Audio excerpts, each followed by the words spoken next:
na pwedeng nating maging background sa spiritual warfare. At ito yung nasa isip ko naman. At least maganda, di ba? Dahil nanalo yung nanalo yung gawa ng kaaway nanalo yung gawa ng Diyos. Nanalo si Miguel, nanalo siya. So sabi ko, ito na lang kaya maging background ko. Magkakaroon ako ng problema diyan dahil nagbigay ako ng illustration ko yung maaalala na ang beer, mga kapatid, ang alak yan ay wala nang masama dyan habang nakaganyan. Pero ang problema niya, pag tinaob mo yan, yung diablo na ang nasa ibabaw. So, talo yan. So, hindi yan. Kaya dinicide ko na lamang, mga kapatid, wala tayong background. Yun po ang akin pong naging desisyon. Siguro magiging mas maganda pa yon. Alright, mag-usap po tayo. Ang pag-uusapan natin ngayon, medyo masailan. Bibigay lang po ako ng konting warning. Kasi maraming mga Christians nagpupunta doon sa isang extreme. Yung bang extreme na lahat ng bagay at lahat ng nangyayari sa kanya ay due to spiritual influence. So yun ang inaalala ko Baka pag natapos ako ng sermon dito, pag uwi nyo, o pag ano niya, under spiritual attack ako, medyo masyado kayong ngayon, konting bagay, konting maliit na bagay. Pastor, under spiritual attack ako. Bakit? Dumarating yung dumarating yung maniningil ng utang ko. Pambira ka naman. Huwag mo sabihin sa akin yun. Meron ganon extreme. Mga kapatid, may sasabihin natin, Pastor, under spiritual attack ako. Bakit? Pinagagalitan ka na kung kaaway ko. Hindi ko masabi lumagay ka sa likuran ko, Satanas. Pwede sabihin yun, mamaya makita natin yan. So, ano dahilan? Bakit pinagagalitan ka na asawa mo? Kasi Pastor, nakita ako may ka-holding hands. Tingnan mo, lalaki pa yung ka-holding hands mo. Hindi ka nga lang pagagalitan noon, mga kapatid. So, merong extreme na ganon, na lahat ng bagay ay i-associate niya na merong spiritual influence, merong spiritual attack na nangyayari. Dapat maging balanse tayo. Meron naman, mga kapatid, yung pangalawang extreme, wala yan. Modern age na tayo ngayon. Hindi na natin pinaniniwalaan ang mga espiritu. Meron mga hindi naniniwala na sa mga espiritu, lalo na yung mga kabataan siguro ngayon, makatanggap sila ng mga informasyon tungkol sa mga spiritual forces, mali pa. Bakit? Ipipit sila ng iba't ibang mga media, ng mga New Age movement, na mayroong ibang mga influence. Nandiyan si Sadako, nandiyan si, kung mga ganun pa. Yung mga ganung informasyon, mali. So, yun ang isang extreme naman, mga kapatid, sapagkat tayo po ay nasa modern age na. Mag-usap po tayo, itatry ko maging balanse sa pagtalakay po natin ng spiritual warfare. Meron akong 4 na tatalakayin sa ating pag-aaral. Number 1, seeing beyond the physical world. Number 2, God's power is greater than any spiritual forces. Number 3, only God can deliver man from spiritual forces. And number 4, God provides armor for His children. Tingnan po muna natin ang number 1, seeing beyond the physical world. Kung titingnan natin, ang nakikita lang, sa istorya po natin, sa Exodus, ano yung nakikita po natin? Makikita po natin dito, si Moses sa physical world. Si Moses, nakikipag-usap lang sa kay Pero. Ganun lang. Pagkatapos nila mag-usap, yung star, naging ahas. Pagkatapos, yung Nile, naging pula. At from then on, 10 salot at lumabas ang bansang Ehipto. Yun ang nakikita po natin sa physical world. Mga kapatid, tandaan po natin, mayroong spiritual realm. Mayroong spiritual world na samantalang ito ang nangyayari sa physical world, mayroong ibang nangyayari sa spiritual world. Meron. Tingnan natin kung ano po nangyayari. Yun ang makikita po natin initially. Si Moses, nakikipag-usap lang sa kay Pero. Pagkatapos nagpapadala ng salot, mayroong salot sila nakikita.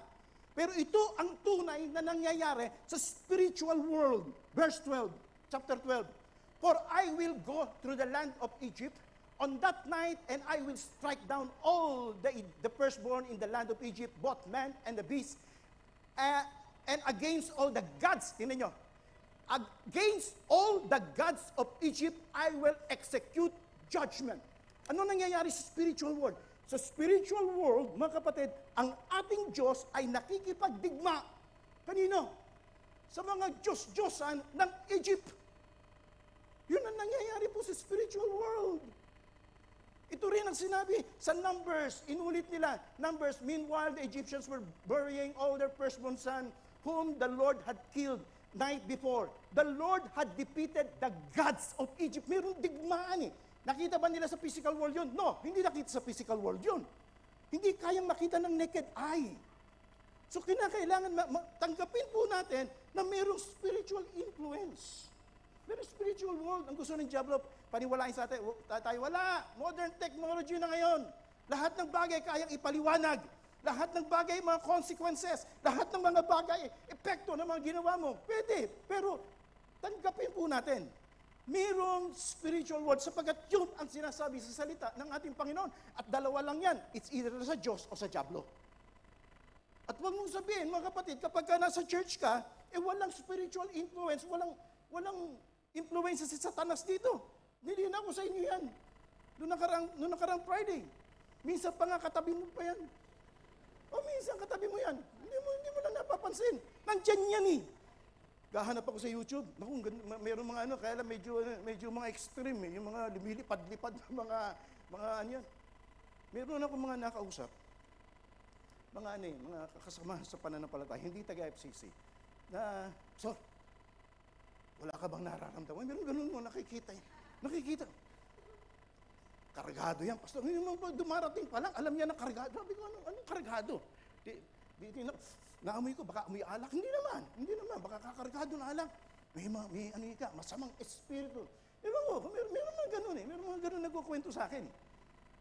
Hindi ko matiyak naman kung totoo yung kinukwento niya. Pero naniniwala ako na mayroong spiritual forces. Naniwala ko yun. Mayroong mga kampun ang kaaway na umiimpluwensya sa lahat ng bagay na ginagawa po natin. Tumutukso, nag-oppress, makita po natin lahat yan. Tingnan natin sa Biblia, yung ilang mga tao na nakaranas ng pagkilos ng masamang espiritu. Si Job, mga kapatid. Tingnan si Job. Ano nangyari kay Job? The Lord said to Satan, "From where do you come from?" Kinausap sa Satan. Yun ang nangyayari sa spiritual world. Nakikita ba ng naked eye? No. Hindi nakikita ng naked eye. Pero then Satan answered, the Lord said, "From roaming about the earth, walking around it, the Lord said to Satan, have you considered my servant Job? For there is no one like him on the earth, and blameless, upright man, fearing God and turning away from evil." Si Job, yung buhay niya, at from then on, alam na naman natin na nangyari. Lahat ng nangyari kay Job, ano po ang dahilan? Kagagawa ng Diablo, pinayagan ng Diyos. Pinayagan ng Diyos. Pero, kagagawa ng Diablo. Gawin mo kung ano gusto mong gawin. Pero, wag mo lamang sasaktan, wag mo lamang kukuhanin ng kanyang buhay. Ano nangyari? Ganoon yung ginawa ni Job. So, Mayroong nangyayari sa atin. Kaya lang, dapat i-identify mo, balansin natin. Baka mamaya nga, pag ilabas nyo, pastor, under spiritual attack ako. Bakit? Habang nakikinig ako sa sermon mo, sarap na sarap, parang pinapaypayan ako ng Diablo.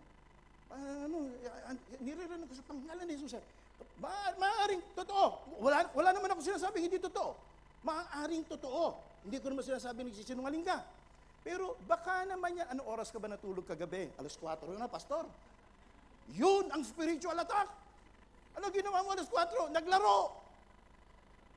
Kaya puyat ka ngayon, kaya ka inaantok ngayon. So walang spiritual forces dun. Wala, antok lang talaga yun. Yung spiritual forces kagabi nangyari, alam niyo kung ibig sabihin? Alam niyo? Huwag mong i-associate lahat ng nangyayari sa'yo ay spiritual attack naman. Maging sensitive tayo, kaya nga seeing beyond. Makita natin, baka mamaya, Baka mamaya, epekto lamang ito nung ginawa mong pagkakamali sa sarili mo. Pastor, spiritual attack ako, pinipersecute ako, bakit nakakulong sa alwat ba? Bakit nagkautang ako? Teka muna. Baka naman hindi spiritual attack yan. Baka mismanagement ng resources mo. Mas naniniwala ako dun kaysa spiritual attack. So dapat tingnan po natin ang balanse. Pero si Job, pakita natin, totoo, na mayroong nangyari sa buhay niya, sino may kagagawan? Spiritual attack. Ito pa. Then the Lord said to Satan, si Elisha and his servant. Naalala niyo si Elisha. 2 Kings. Ano nangyari 2 Kings? Yung king of Assyrian, nabalitaan na si Elisha ang nagre-reveal sa king ng Israel kung ano yung kanyang planong gawin. Kaya sabi ng king Assyrian, sige, puntahan nyo si Elisha at pagkatapos kuhanin nyo at patayin niyo si Elisha. So nagpapunta, mga chariots, mga army. Nung magising ngayon yung kanyang servant, nakita niya mga chariots at aatakihin si Elisha. Now, when the attendant of the man of God had risen early and gone out, behold, an army with horses and chariots were circling the city, and his servant said to him, alas, my master, what shall we do? So he answered, do not fear, for those who are with us are more than those who are with them. Tingnan ninyo, mga kapatid. Ang sabi ni Elisha, huwag kang matakot. Do not fear. Bakit? Sapagkat meron siya nakikita. Those who are with us, siguro sabi ng servant niya, Lord, Elisha, dalawa lang ho tayo rito. Army po ang kalaban po natin. Ano sinasabi mong with us? Ano sinasabi ni Elisha rito? Nag-praise Elisha. Ang prayer ni Elisha, Lord, buksan mo nga yung mata ng taong to. Then, Elisha prayed and said, O Lord, open his eyes that he may see. And the Lord opened the servant's eyes. Ano nakita nila? And he saw, and behold, mountains was full of horses and chariots of fire. Sabi ko ni Elisha, Lord, buksan mo nga yung mata ng taong to. At nung buksan ng mata, nakita nung servant, mga kapatid, yung chariots, mga angels, na handang ipagtanggol sa Elisha. So yun yung nakita ni Elisha na hindi nakita ng servant. Spiritual world. Meron po tayong kakampi. Higit na makapangyarihan yung nasa atin kaysa sa nasa sanlibutan. Pinoproteksyonan po tayo ng ating Panginoong Diyos. Oo, nandun yung influensya. Oo, nandun yung gawa ng kaaway sa paligid po natin. Pero nandun din naman yung protection sa atin ng ating pong Panginoong Diyos. Huwag niyo sabihin ng mga bata lang may anghel de la guardia, mga kapatid. Yang katabi mo, meron din yan. Kahit hindi mo kang bata yan, meron din pong anghel de la guardia yan. Pinoproteksyonan, hindi mo lang nakikita. Bakit? Hindi mo kayang makita ng naked eye eh. Hindi nga pwede makita eh. Tinatanggap mo lang by faith. Sapagkat mayroong mga kwento, mayroong mga taong naka-experience at iniisa-isa nga po natin yung mga taong naka-experience nung gawa at kilos ng ating pong Panginoong Diyos. Tingnan po natin ang pangalawa. Ay, ito, popular tayo dito. Si Jesus. Sabi gano'n, mamamatay na ako. Ano sabi ni Peter? Lord, hindi mangyayari yan. Ano sinabi niya kay Peter?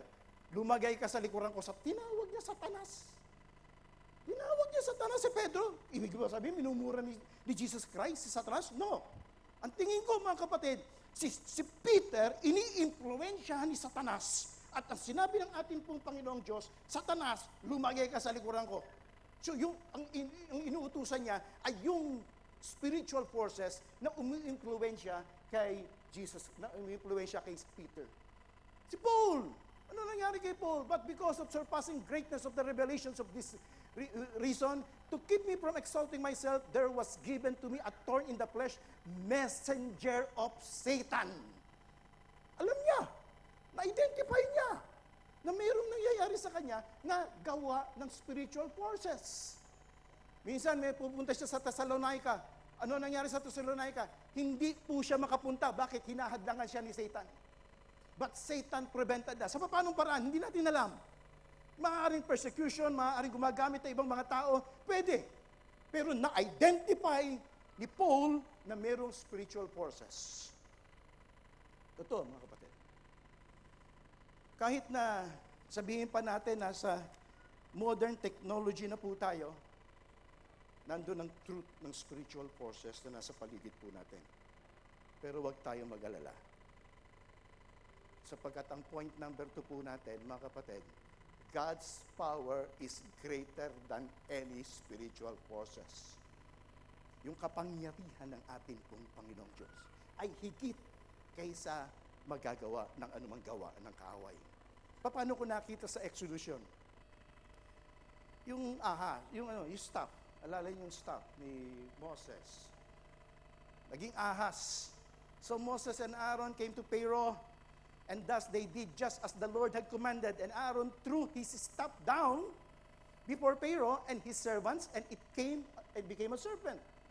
Alam niyo mga kapatid, kung anong ginawa ng mga magician, gumawa din. Si Satanas, gaya-gaya eh. Totoo yun. Tandaan niyo, si Satanas marunong din gumawa ng Himalayan. Kaya niya i-duplicate yung gawa ng Diablo. Yung gawa ng ating Panginoon. Ganun nangyayari. Dinuplicate. Pero ano naman ang nangyari? Yung ahas ni Moses, nilunon yung lahat ng ahas na ginawa ng magician. Ganun din ang nangyari sa Nile. Gumawa ng himala si Moses. Pagkatapos, gumawa din ng himala yung mga magician. Pero sabi nga ng commentary, konti lang. Pero si Moses, buong Nile.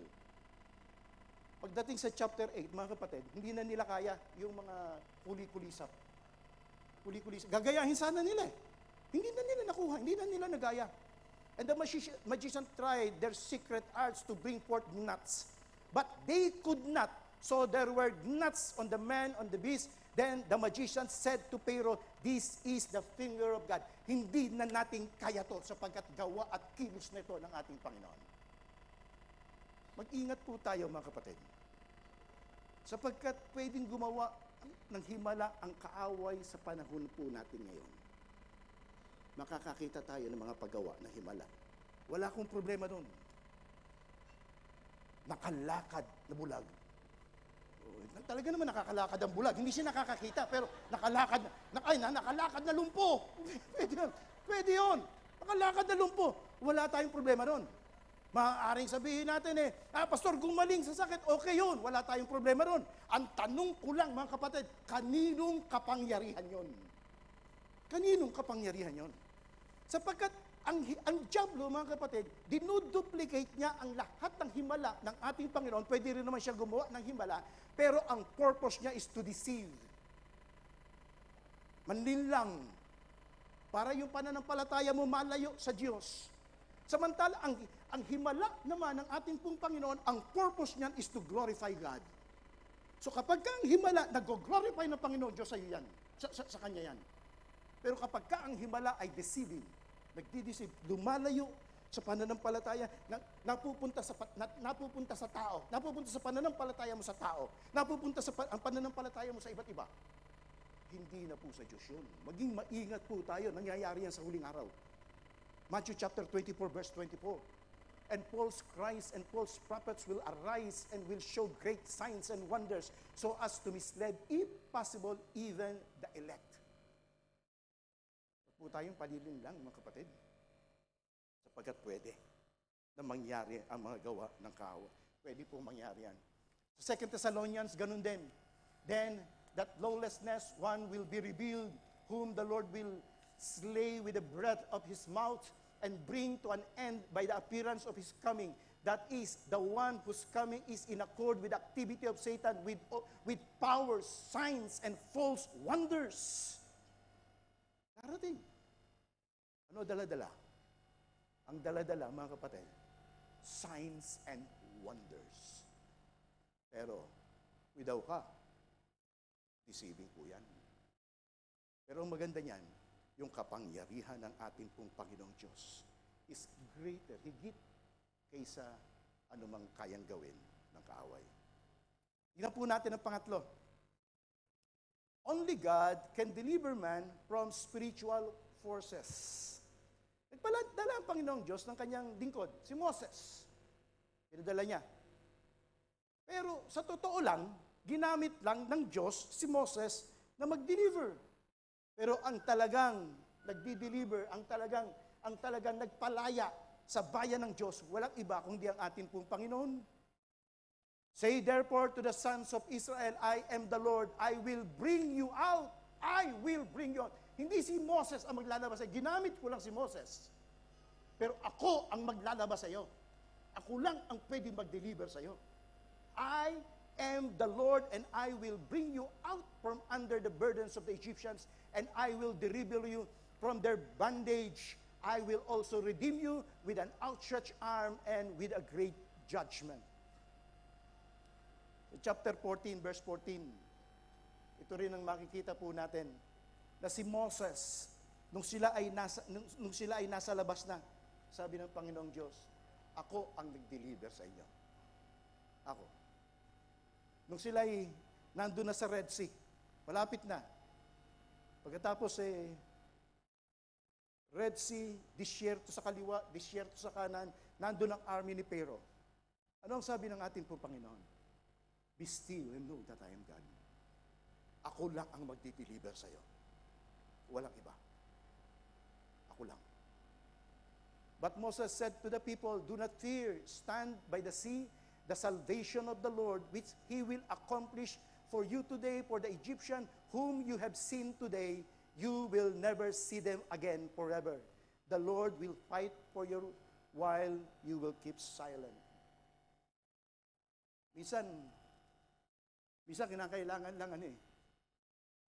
tumahimik tayo. Antayin po natin ang deliverance ng ating Panginoon. Ang Diyos lang ang pwede mag-deliver sa atin, wala na pong iba. Darating ang panahon, ang ating pong Panginoon, sa chapter 12, verse 12, sabi niya ganon, in-institute ang Passover. Alam niyo ang nangyari sa Passover? Ito po yung tatalakayin ko sa next week, sa ating pong Friends Day. Magsesend siya ng another deliverer. Isang magdi-deliver sa bansang Israel, sa lahat ng tao sa kanilang kasalanan. At yan ay walang iba kung hindi ang ating Panginoong Jesucristo. Magpapadala siya. At dalangin po natin, mga kapatid, sa darating na Friends Day po natin, maraming makakilala sa ating Panginoon. Maraming palayain ng ating po Panginoong Diyos sa lahat ng pagkakasala. Pangapat na po tayo. Sa chapter po, sa point number 4 po natin, God provides armor for His children. Po-provide ang Panginoong Diyos ng armor. Hindi tayo pababayaan ng ating po Panginoon. Pakisabi mo nga sa katabi mo, warrior ka, kapatid. Warrior po tayo, mga kapatid. Yun ang tingin sa atin ng diablo. Yun ang tingin sa atin. Alam niya kung sino tayo. Child of God. Tayo po yung mga warrior. Hindi po tayo talunan. At nag-provide ang Panginoong Diyos ng armor sa atin. Be strong, finally. Be strong in the Lord, in the strength of His might. Put on the full armor of God so that you will be able to stand firm against the schemes of the devil. For our struggle is not against flesh and blood, but against rulers, against powers, against the world forces in darkness, against the spiritual forces and the wickedness in the heavenly places. Kalaban natin, hindi laman at dugo. Kalaban po natin yung mga spiritual forces, yung mga influensya ng kaaway sa kapaligiran po natin. At nag-provide ang Panginoong Diyos ng armor po sa atin. Ito po yung armor natin, hindi na po natin kayang talakayin. Assurance of salvation, helmet of salvation, breastplate, plate of righteousness, belt of truth, sword of the Spirit, shield of faith, feet protected by the gospel. So kinakailangan suot-suot mo yan. Sa tuwing lalakad ka, hindi mo alam kung nandyan ang influensya ng kaaway, kinakailangan in full battle gear ka palagi. Ano yung ibig sabihin ng full battle gear? Mula ulo hanggang paa, nakahanda ka. at tayo po'y magwawagi. Prinubide yun sa atin po, ng ating pong Panginoong Diyos. Wala pong ibang pwedeng tumalo sa gawa ng kaaway kung hindi ang anak lang ng ating pong Panginoon, ang mga anak lang ng ating Panginoon, sapagkat nag-provide ang Panginoong Diyos ng sapat na armor para sa bawat isa po sa atin. Sana mag-e-end na ako, pero nakapangako ako nung nakaraang Tuesday na meron akong sasaguting tanong. Baka sabihin, pangako ako ng pangako, hindi ko naman tinutupad. Nung lumabas ang bayan ng Panginoon, ito ginawa nila. And the Lord given the people favor in the sight of the Egyptian, so that they let them have their requests. Thus, they plundered the Egyptian.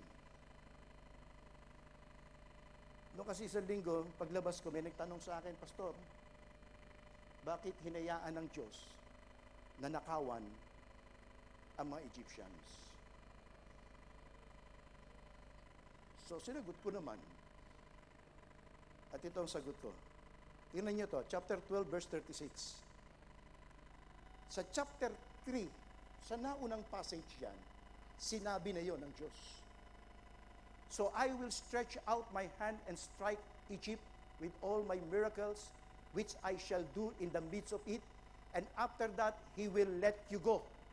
I will grant this people favor in the sight of the Egyptian, and it shall be that when you go, you will not go empty-handed, but every woman shall ask her neighbor and the woman who lives in her house articles of silver, articles of gold, and clothing, and you will put them on your sons and daughters.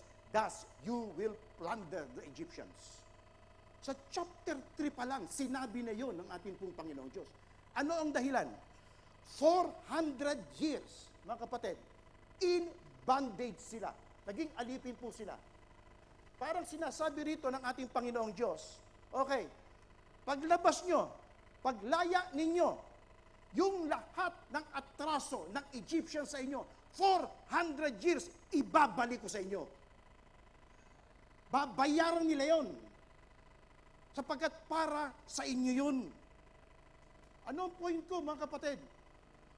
Once na natutunan mo kung paano maging malaya, tandaan po ninyo ito, mga kapatid, lahat ng pagpapala na nakalaan na nasa ninuno mo pa, ibibigay sa iyo ng Diyos. Ibibigay po sa iyo ng 400 years, 10 henerasyon. Hinawakan nyo ng dyablo, ayaw ibigay sa iyo. Pero once na naging malaya ka, at pinalaya ka ng ating pong Panginoong Diyos, paniwala ko, yung blessing na yon, yung pagpapala ng Panginoong Diyos na yon, ibibigay sa iyo. Kaya parang in a sense, naging sahod nila ito. Sapagkat hindi ka alipin ka eh. Walang ginawa sa iyo kundi parusahan ka, walang ginawa sa iyo kundi pahirapan ka. Ngayon, ito na yung panahon para ibalik ko sa iyo ang biyaya at pagpapala. Mga kapatid, sila ang sikreto. Maging malaya po tayo. At ang tanging pwedeng magpalaya lang sa atin, walang iba kung hindi ang ating pong Panginoong Diyos. Oo, nandiyan ang gawa ng kaaway, pero suot po natin ang full armor of God. At nasa sa atin po ang pagtatagumpay. Dalangin ko, mga kapatid, na ma-experience po natin, ako maging sa sarili ko, ang araw-araw na pagtatagumpay, sapagkat alam natin na higit na mas makapangyarihan ang nasa atin kaysa sa nasa sanlibutan. God bless us all, mga kapatid, sa ating Panginoon.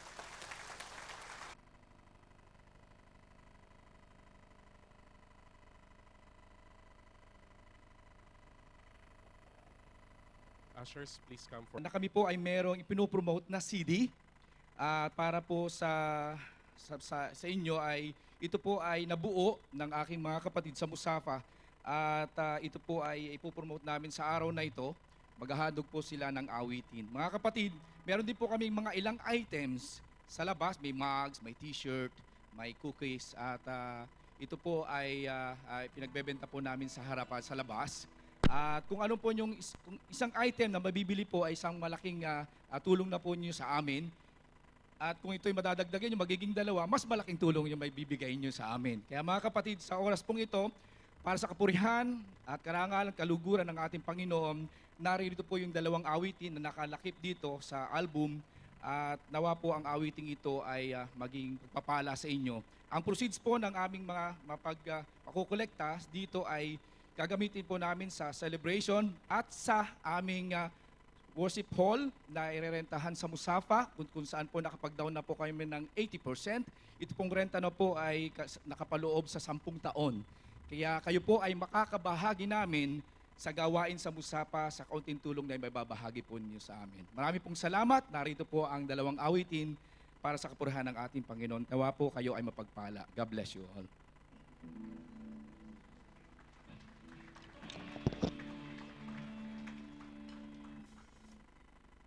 Sound check. Sound. Hallelujah. Purihin ang Panginoon.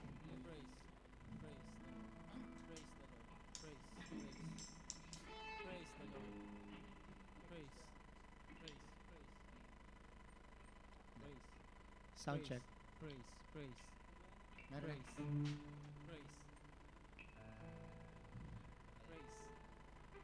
Narinig niyo po ba ako? Hindi. Sound check.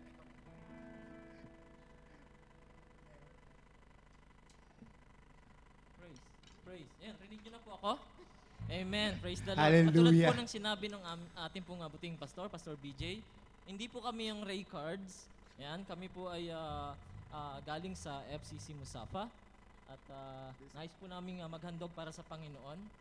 At nawa po ay mapagpala po kayo. Ito po ay included po sa amin po nga pinopromote na CD album, Awitinig, Mga Likhang Awitin para sa Panginoon, Volume 1. So nawa po ay mapagpala po kayo sa amin po yan. Palakpakan po natin ang Panginoon.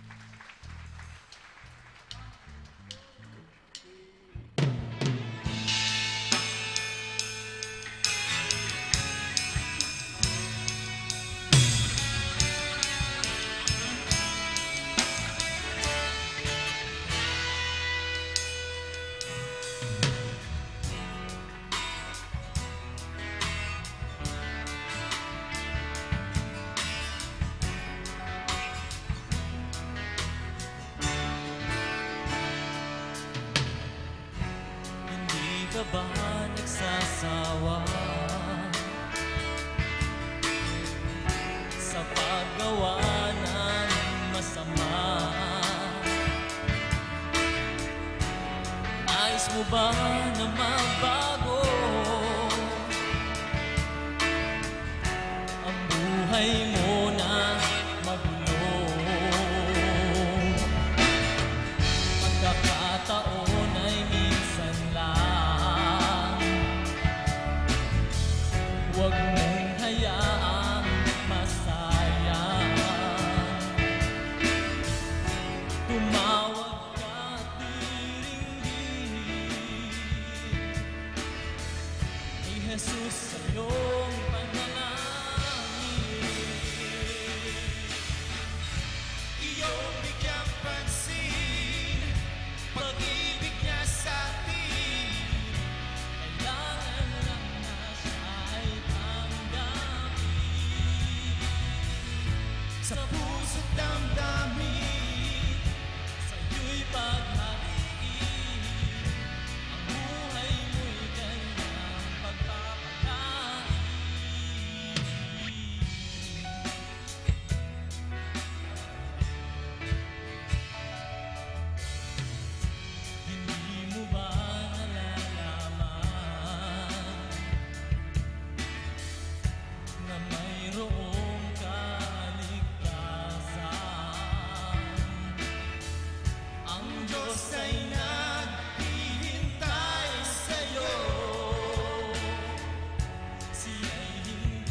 Hallelujah. Purihin po ang Panginoon. Lahat ng buhay sa pangalan ng ating Diyos na buhay, sumigaw ng Amen.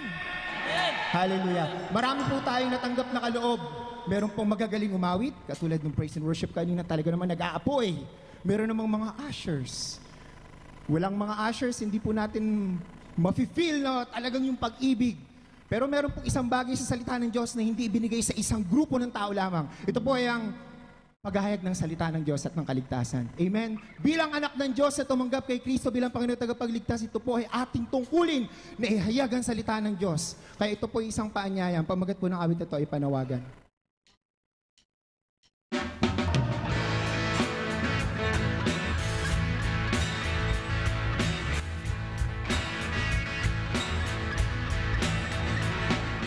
Bawat tao sa mundo ay isang manlalakbay.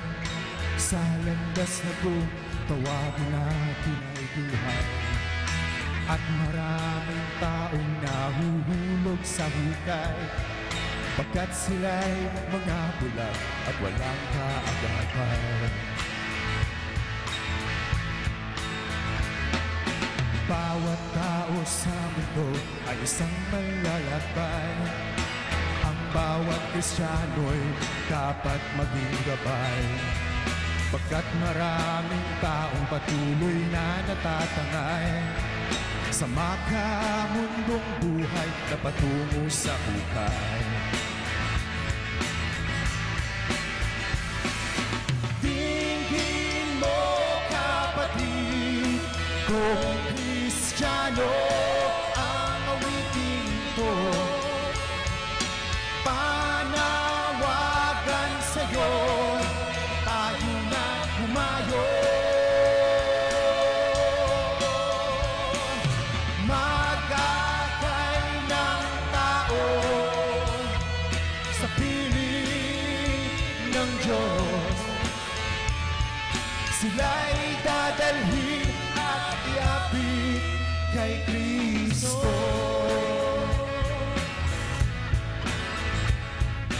Ang salita ng Diyos ay ipahayag mo, bilang sa piling tao, kundi kahit sino.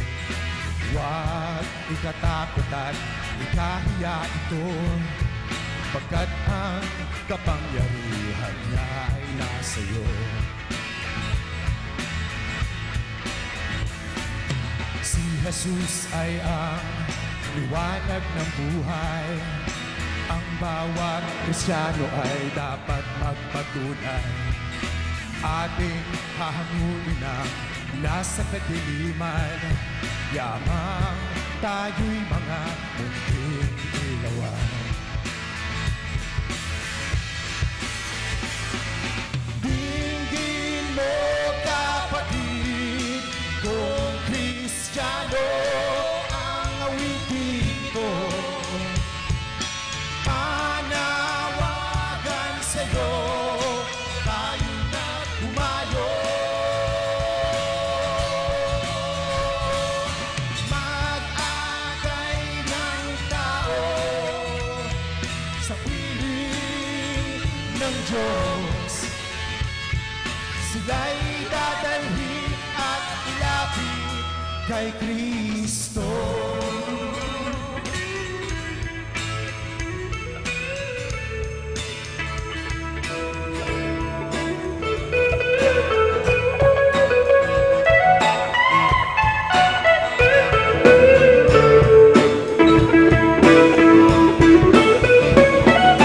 Dinggin mo, kapatid, kung Kristiyano ang awitin ito,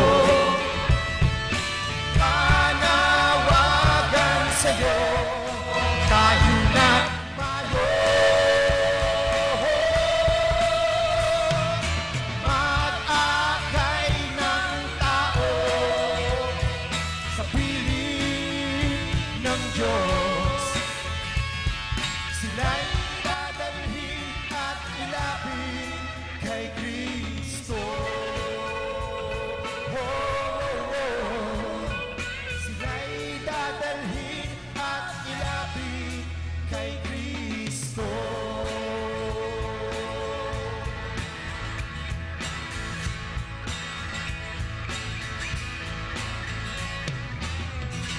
Lahat po ng kapurihan ay sa ating Diyos lamang na buhay. Salamat po.